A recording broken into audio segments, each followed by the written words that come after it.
Man, Izzy Genie, aka WRLD here.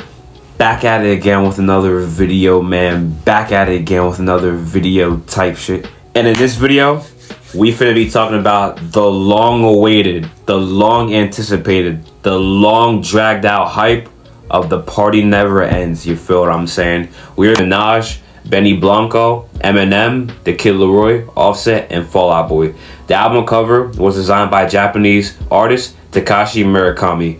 Now, I'm not gonna cap. I can see the vision for the album cover, but the album cover is not it. Like, I'm trying to let it grow on me, but it just cannot grow on me. I really don't fuck with the album cover, not gonna lie. Like, I see the vision for it, but I'm not really rocking with it for real. It's also the same dude that made the cover album for Kanye's Graduation. Now, like I said earlier, this album's been delayed and delayed and delayed. Like, this album was supposed to come out back in July 2021. Because in July 2021, Juice WRLD's manager, Lil Bibby, hinted at the plans for the album, including that it is the first installment in a trilogy and will include a few featured artists. But instead of The Party Never Ends coming out, Fighting Demons ended up coming out, and the documentary Into the Abyss. Like, this shit even had a trailer and everything back in 2021, but it got canceled and it got pushed all the way to literally just now. Now, after teasing the album's upcoming release on December 16th, 2023, which, mind you, was almost a whole year before the album actually dropped, Lil Baby and Grade A released Lace It, featuring American rapper Eminem and American producer Benny Blanco. Now, after this, nothing really happened until September 9th, 2024, when they dropped the Pre-Party, featuring guest appearance from rapper Young Thug, which included the tracks Both Ways, Cavalier, Aquafina, and Light Years, which was a very good EP and was low-key starting to build the hype back up for the album. Because at this point, the album was announced in September 2021, and all the way until 2024, the album still hasn't dropped. So the hype was dying so much. The hype was dying. And I think the Pre-Party was a step in the right direction because that rebuilt the hype back up. And it was a really good EP, I ain't gonna lie. And the second single, All Girls Are the Same Too, or Insecure, featuring Trinidadian rapper Nicki Minaj, was released on November 15th, 2024. So finally, on November 29th, 2024, the album finally dropped. But this was after delay and delay and delay. Like, mind you, the album was originally announced in 2021 and it got pushed all the way to 2024. And in between all this shit, we were getting hit with the album is coming soon, the album is dropping soon, the album is coming this, the album is coming that. Like, they were telling us that the album was gonna binge drop, but that shit dropped just now. So the hype just started slowly dying over time. But the track list finally came out and the album finally came out. So let's read the track list. The album includes songs such as The Party Never Ends, Misfit, All Girls Are the Same Too, Lace It, Cuff, KTM Drip, Love Letter, Condone It, Goodbye, which is just a Kid Laroi song, Party By Myself, Adore You, Celebrate with Offset, Jeffrey, Barbarian, Best Friend with Fall Out Boy, Floor It, Oxycodone, and Spend It. Now, if you're a hardcore Juice WRLD fan, do you notice something? This for my hardcore Juice fans, like die-hard Juice WRLD fans. Do y'all notice something? Because I sure noticed something. Half of this album is leaks. Like, half of the album already came out. Like, we've heard half of this shit. Like, we already know half of the album already. Like, that's crazy as fuck. Because mind you, they were saying that the album's not going to have that many leaks. But literally more than half of the album is leaks. Here, let's count how many leaks are on the album right now. Let's count how many. So look. Cuffed 1, which is Victorious. I still call it Victorious. KTM Drip 2. Condone It 3. Party By Myself, which is Pills in the Regal 4. Adore You 5. Jeffrey 6. Barbarian 7. Floor It 8. So 8 out of the 18 songs were leaks. And guess what? On top of that, 2 of the songs were already singles, Lace It and All Girls Are the Same Too. So counting those, we're gonna say 10 out of the 18 songs we've already heard. That's more than half of the album. That means there's only 8 new songs. And one of the songs, Juice WRLD isn't even on it. It's a Kid Laroi song called Goodbye. So I would say there's about like 7 new Juice WRLD songs out of the 18 songs that came out. And another problem I have with the album, besides the leaks, is that why is Lace It on the album? That dropped over like a year ago. And most of the Juice community complained about that song and didn't like it, including myself. I don't really fuck with Lace It.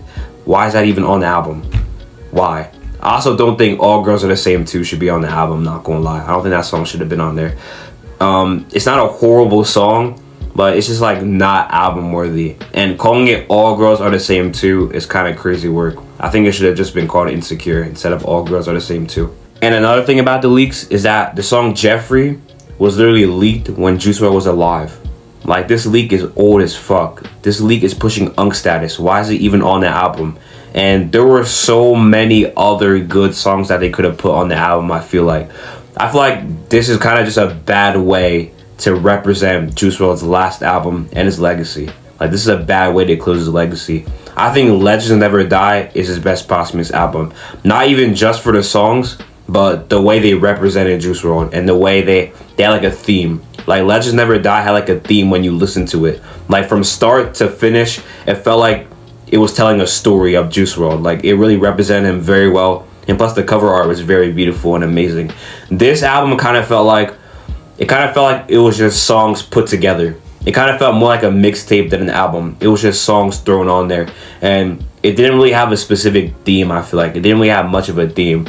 They also said that there wasn't really going to be sad songs on there, but there was a pretty good amount of sad songs, which I'm not complaining because I like sad Juice WRLD more than hype shit. But just putting that out there. Another nitpick I have about the album, which, trust me, I'm not going to keep complaining about the album and bashing it. I'm about to say some good things about it. But one little minor nitpick I have is that on the song Condone It, which I've been bumping for a minute, they cut out one of the best parts of the song. Like, they cut out a whole verse from it, and that was really my favorite part of the song. If you know, you know. The part that goes, baby, tell him, you drive me crazy, head dry, brand Mercedes. They took that bitch out of there, bro. I fuck with that part heavy. But some good things about the album is I feel like if you're not really like a giant Juice fan that doesn't listen to unreleased, then this isn't really a bad album for real. Like, there's definitely a lot of good songs on there. Like, the leaked songs that I already knew, like KTM Drip is a banger, Cuffed, which is Victorious, is a banger, Party By Myself, Adore You, they're all bangers, Jeffrey, Barbarian. Like, if you're listening to these songs for the first time, then it's definitely a banger, and it's not a bad album for real. Is it his best album? I would say no, but it's not a bad album, I would say. And also, you can't really blame the team because not everyone is going to be satisfied. There's always going to be people complaining no matter what because Juice isn't actually alive to make this album. So it's going to be impossible to make a perfect album, especially that this is his final album, you know. It's going to be very hard to really make the perfect final album because the bar is already set so high and the anticipation is already set very high. So it's obviously going to be very hard to make the most perfect final album, especially that the artist isn't even here. So yeah, it's going to be very hard to do that, and you can't really completely bash his team. Like, someone on Instagram DM'd me and told me that like leakers leaked out one of the manager's address and family information because the album was not that good. Like, it's not that deep. You don't need to come after someone's family for dropping an album that you didn't really fuck with. Like, it's not that serious. It's going to be very hard to make the perfect final album for somebody, especially with the fact that they're not even here and the bar is already set so high. You feel what I'm saying? So you can't really blame them too much, and they did the best that they could. And overall, I would say it's a pretty solid album. It's solid. It's not horrible, but it definitely wasn't worth the wait and worth the hype. Alright, so update, as I'm recording this, Juice WRLD's team actually just dropped a song called Empty Out Your Pockets along with a Fortnite music video, and I'm not gonna lie, they actually fucking cooked with this. Holy shit, they actually cooked. I can actually see this being the best song on the album, and they really did their thing. The music video is also really fire too, so I'm gonna give them that. They actually really cooked on that, I ain't gonna lie. I guess that's why they waited like 2 days to drop this, because save the best for last, I guess. But that shit's actually hard as fuck. Empty Out Your Pockets, which I just looked at the album track list, which they just added it to that. And yeah, it's a fire ass song, not gonna cap. That shit's hard. Go check it out if you haven't already. Like, wow, that song is actually amazing. No glaze. Like, before that song just dropped, I would say, not counting the leaks, my favorite song on the album was probably Best Friend with Fall Out Boy. But now I would low-key say Empty Out Your Pockets. And along with the music video, that shit is just beautiful, bro. I ain't gonna cap to you. Because as y'all know, Juice WRLD's in Fortnite, so they dropped a Fortnite music video. And I think there was like a Fortnite live event. It was like an animated Fortnite video. They cooked with that. I ain't gonna lie, they cooked with that. But back to what I was saying about the album. I think that after Legends Never Die, they should have stopped with Juice WRLD's albums. I ain't gonna cap to you. They should stop with his posthumous albums. And I think posthumous albums is just a bad idea and a bad look.